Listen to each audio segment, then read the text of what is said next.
Hello मेरे shining stars, स्वागत है आपका हिंदी व्याकरण की कक्षा में। तो आज हम कराने जा रहे हैं कोरल स्वर्णिम हिंदी व्याकरण भाग 2 से कौन सा पाठ प्रारंभ कर रहे हैं, पाठ 1। और इस पाठ में हम क्या सीखेंगे? हम इस पाठ में नया सीखेंगे भाषा, लिपि और व्याकरण। तो चलिए हम पठन पाठन करते हैं भाषा, लिपि और व्याकरण का। तो बच्चों, आज हम सीखने जा रहे हैं पाठ 1 में भाषा। सबसे पहले हम इस चित्र में देख रहे हैं, सचिन ने मम्मी से शिकायत की, मम्मी देखो रेखा ने मेरी गेंद ले ली है। और इसमें क्या है? इसमें हम देख रहे हैं भिखारी ने कार में बैठे व्यक्ति से कहा, सेठ जी मुझ गरीब की कुछ मदद करो, 3 दिनों से भूखा हूँ, भगवान आपको सुखी रखे। तो ऊपर दिए उदाहरणों में सचिन ने अपने मन की बात मम्मी तक कैसे पहुंचाई, भिखारी ने सेठ जी तक अपनी बात कैसे पहुंचाई, इन दोनों प्रश्नों का एक ही उत्तर है और वो क्या है? भाषा के द्वारा। तो वास्तव में जब हमें अपनी मन की बात किसी को बतानी हो तो हम किसका प्रयोग करते हैं? भाषा का प्रयोग करते हैं। अब है भाषा क्या है। हम सुबह जागकर उठने से लेकर रात को सोने तक दूसरे लोगों से बातचीत करने में भाषा का ही तो प्रयोग करते हैं। भाषा के बिना हमारा काम नहीं चल सकता, इसलिए ये समझना आवश्यक है कि भाषा क्या है। तो भाषा की सही परिभाषा क्या है बच्चों? अपने मन के भावों या विचारों को दूसरों तक पहुंचाने के लिए हम जिस साधन या माध्यम का सहारा लेते हैं उसे भाषा कहते हैं। भाषा के रूप, अब इसमें देखिए चित्र में अध्यापिका छात्रों को कुछ समझा रही है ना। और दूसरे में क्या है? अध्यापिका श्याम पट पर कुछ लिख रही है। और तीसरे में क्या है? दादाजी अखबार पढ़ रहे हैं। तो ऊपर दिए गए चित्रों से स्पष्ट है कि भाषा का प्रयोग मुख्य 2 रूप से या 2 प्रकार से किया जाता है। कौन कौन से? पहला है बोलकर और दूसरा है लिखकर। अब यह है, हम सबसे पहले पढ़ेंगे बोलकर। हमारे मुख द्वारा बोली जाने वाली भाषा मौखिक भाषा कहलाते हैं। जैसे कि अब ये फोन पर है, फोन पर कह रहे हैं, चित्र है, कहिए आप कैसे हैं, यानी कि वो बोल रहे हैं। और दूसरा जो फोन पर जवाब दे रहे हैं, आपकी कृपा है ना। तो ये कह रहे हैं आपकी कृपा है और ये पूछ रहे हैं कि कहिए आप कैसे, यानी कि बोलने वाली भाषा, मौखिक भाषा है। दूसरा एक और, वो फोन पे बोल रही है, हेलो रेखा कब आ रही हो। तो दूसरी भी फोन पर ही बोल रही है, बस अभी थोड़ी देर में मैं पहुंच रही हूँ। तो ये कौन सी भाषाएं हैं? ये थी बोलकर। तो जब हम बोलकर अपने मन के भावों को प्रकट करते हैं, इसकी सही परिभाषा क्या होगी? जब हम बोलकर अपने मन के भाव को प्रकट करते हैं तो उसे मौखिक भाषा कहते हैं। ठीक, मनुष्य अपने जीवन में सबसे पहले मौखिक भाषा का ही प्रयोग करना सीखता है। बालक जिस परिवार में जन्म लेता है वह उस परिवार में बोली जाने वाली भाषा को सरलता से सीख लेता है। मौखिक भाषा का प्रयोग पढ़े लिखे अनपढ़ लोग सभी लोग कर सकते हैं। और फिर दूसरी है कौन सी? लिखकर। लिखी जाने वाली भाषा लिखित भाषा जिसे बोलते हैं। हम अपने विचार लिखकर प्रकट करते हैं। पत्रों और अखबारों में विचार जो हैं वो लिखे जाते हैं। अब इसकी परिभाषा क्या होगी बच्चों? इसकी परिभाषा है, जब हम अपने मन के भाव लिखकर प्रकट करते हैं, अपने मन के भाव हम लिखकर प्रकट करते हैं तो उसको कौन सी भाषा बोलते हैं? उसको लिखित भाषा बोलते हैं। जब हम अपने मन के भाव लिखकर प्रकट करते हैं तो उसे लिखित भाषा कहते हैं। और उसके बाद है लिपि।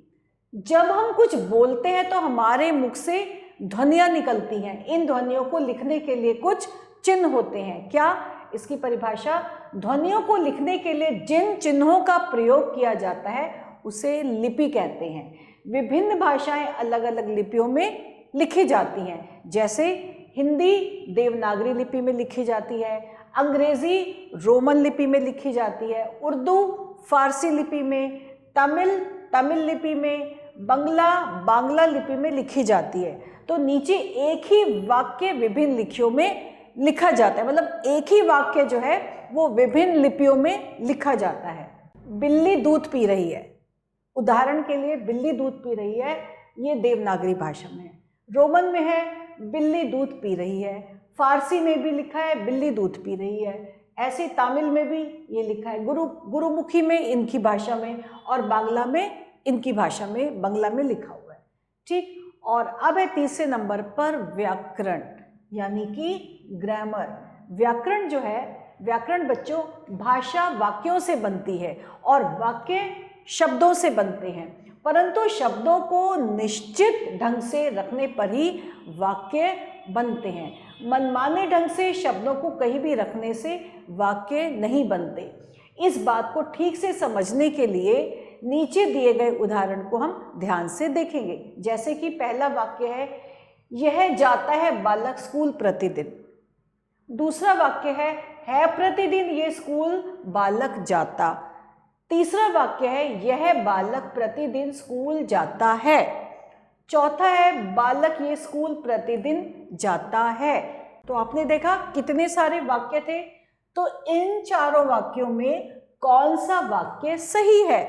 तो आप इस प्रश्न के उत्तर में कहेंगे कि तीसरा जो वाक्य था वो सही था, यह बालक प्रतिदिन स्कूल जाता है ना। तो अब यह प्रश्न उठता है कि आपको कैसे पता चला कि पहला, दूसरा और चौथा वाक्य सही नहीं है, केवल तीसरा वाक्य ही सही है? जिस ज्ञान से आपको ये पता चला कि पहला, दूसरा और चौथा वाक्य सही नहीं है, केवल तीसरा वाक्य ही सही है, तो उसी को बच्चों व्याकरण कहते हैं।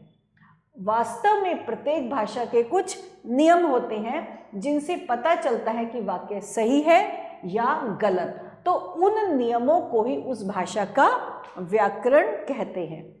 इसकी परिभाषा क्या हुई? व्याकरण वह शास्त्र है जो भाषा का शुद्ध रूप पढ़ना, लिखना और बोलना सिखाता है। संसार की प्रत्येक भाषा का अपना अपना व्याकरण होता है। व्याकरण का ठीक ठीक ज्ञान होने पर ही हम भाषा का ठीक ठीक और प्रभावशाली ढंग से प्रयोग कर सकते हैं। तो सबसे पहले है वर्ण विचार, अ, आ, फिर क, हा।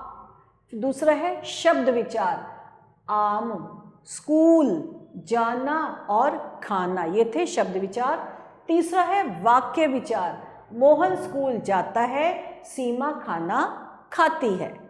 तो अब हम क्या करेंगे? अभी हमने पाठ पढ़ लिया और अब हम देखेंगे हमने इससे क्या जाना, हमने क्या सीखा। सबसे पहले है, हम अपने मन के भावों या विचारों को दूसरों तक पहुंचाने के लिए हम जिस साधन या माध्यम का सहारा लेते हैं उसे भाषा कहते हैं। दूसरा है, भाषा का प्रयोग मुख्य रूप से जो है दो प्रकार से किया जाता है, कर और बोलकर। मतलब कि भाषा का प्रयोग हम मुख्य दो प्रकार से करते हैं, लिखकर और बोलकर। तीसरा है, किसी भाषा को ठीक ठीक लिखने और बोलने का ज्ञान कराने वाले विशिष्ट ज्ञान को हम व्याकरण कहते हैं। और अगला है, ध्वनियों को लिखने के लिए जिन चिन्हों का प्रयोग किया जाता है उसे लिपि कहते हैं। और अब है हमने क्या सीखा। देखिए हमने क्या सीखा। तो सबसे पहले है, वह नीचे लिखे कथनों के सामने सही या गलत का चिन्ह लगाइए। तो सबसे पहले है, हिंदी हमारी राष्ट्रभाषा है। बिल्कुल सही, हिंदी हमारी राष्ट्रभाषा है। पुस्तक में प्रयोग की गई भाषा को मौखिक भाषा कहते हैं। जी नहीं, पुस्तक में प्रयोग की गई भाषा को लिखित भाषा कहते हैं। अंग्रेजी भाषा की लिपि देवनागरी है। गलत। टेलीफोन से बात करना भाषा का मौखिक रूप है। बिल्कुल सही। और बंगाल में बोली जाने वाली भाषा का नाम बंगला है, ये भी बिल्कुल सही है।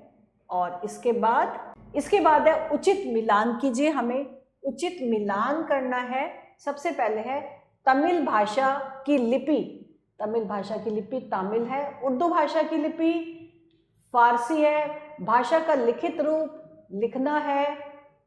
हिंदी भाषा की लिपि जो है देवनागरी है और भाषा का मौखिक रूप बोलना है। तो हमने इस तरह से मिलान कर दिया।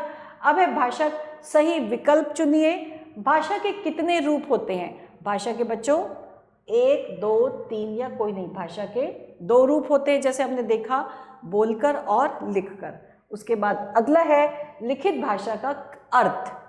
भाषा का लिखना, स्वर, व्याकरण या भाषा को बोलना। लिखित भाषा का अर्थ है भाषा का लिखना। तो हमने सही विकल्प पर सही चिन्ह लगा दिए।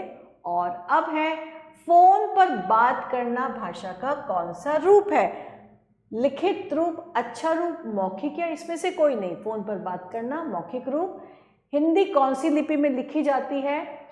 हिंदी जो है रोमन में, संस्कृत में, उर्दू या देवनागरी। हिंदी जो है देवनागरी लिपि में लिखी जाती है। फिर है हमारी राष्ट्रभाषा कौन सी है? सब बच्चों को पता है हमारी राष्ट्रभाषा रोमन नहीं, संस्कृत नहीं, हिंदी है, तमिल भी नहीं है।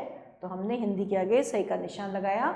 भाषा को किसके द्वारा शुद्ध किया जा सकता है? अभी हमने पढ़ा भाषा को व्याकरण के द्वारा। तो हम व्यंजन के द्वारा भी नहीं, स्वरों के द्वारा भी नहीं, किसी के द्वारा भी नहीं, व्याकरण के द्वारा शुद्ध किया जा सकता है। तो हमने इस पे सही का निशान लगा दिया। और अब है नीचे गए चित्रों को ध्यान से देखिए। इसमें अध्यापक पढ़ा रहे हैं, बच्ची जो है फोन पर बात कर रही है, बालक पढ़ रहा है, ये बालक लिख रहा है, बच्चे जो है इसमें जो है टेलीविज़न देख रहे हैं और दूसरा ये बच्ची टाइप कर रही है। तो हमने इनके विभिन्न रूप देखे हैं। और इसके साथ हमारा ये आज का पाठ यहीं समाप्त होता है। मैं आशा करती हूँ इस पाठ को आप बहुत अच्छे से समझ गए होंगे। आभार।